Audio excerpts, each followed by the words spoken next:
Hello, good morning everyone. My name is Jane Barter and I am Austin McGeough's aunt, the Fort Campbell soldier who was killed on Highway 41A, October the 15th, 2016. He came from a party, he was chased through the woods, he was killed by a driver and then run over twice by two drivers that fled the scene. We are still trying to get justice for Austin. There was so much wrong that day with this investigation and the lack of investigation after. We have supplied forensic 911 evidence to the Cheatham County Sheriff's Department. We found the third driver. I want to pay particularly close attention and reveal to the world a letter from the Cheatham County Sheriff himself, Mike Breedlove, to our attorney,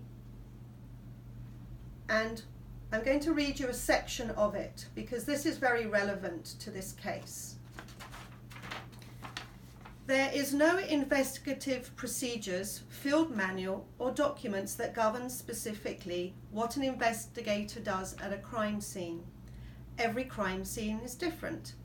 At any scene, investigators are tasked with protection and preservation, documenting, collecting, recording the evidence, and interviewing any and all witnesses available in the preliminary stages of the investigation. An investigator creates a snapshot in time of the scene and records the evidence as it lays. This is particularly troubling on a number of aspects. Firstly, no one that night that Emily was with was ever questioned. Her snapshot of time was never brought out. Only 10 out of the 30 to 35 people at that fateful party that night were ever questioned. That is not any and all witnesses available.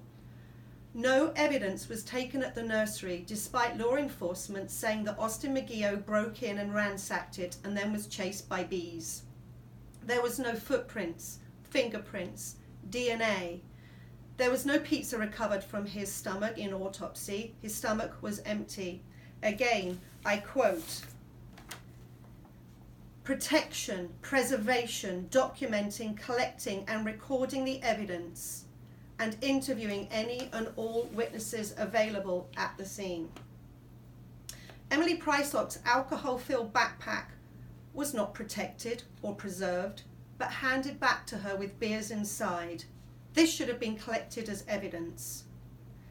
They were quite happy to give Austin's last 24 hours a big airing on national television, but no one else's snapshot of time so crucial in this case. So we've had no investigation. No one was really interviewed. No evidence was preserved. The family have now proved forensically that Austin was chased. There has been still no investigation. This is a travesty, not just for Austin's family, but for the people of Cheatham County who deserve better from their law enforcement officers. If this was your son or your brother or your nephew or your grandson, would you accept this? Again, in writing from Sheriff Breedlove, this is what the department did not do. How would you feel if it was your son? Thank you for listening. Watch further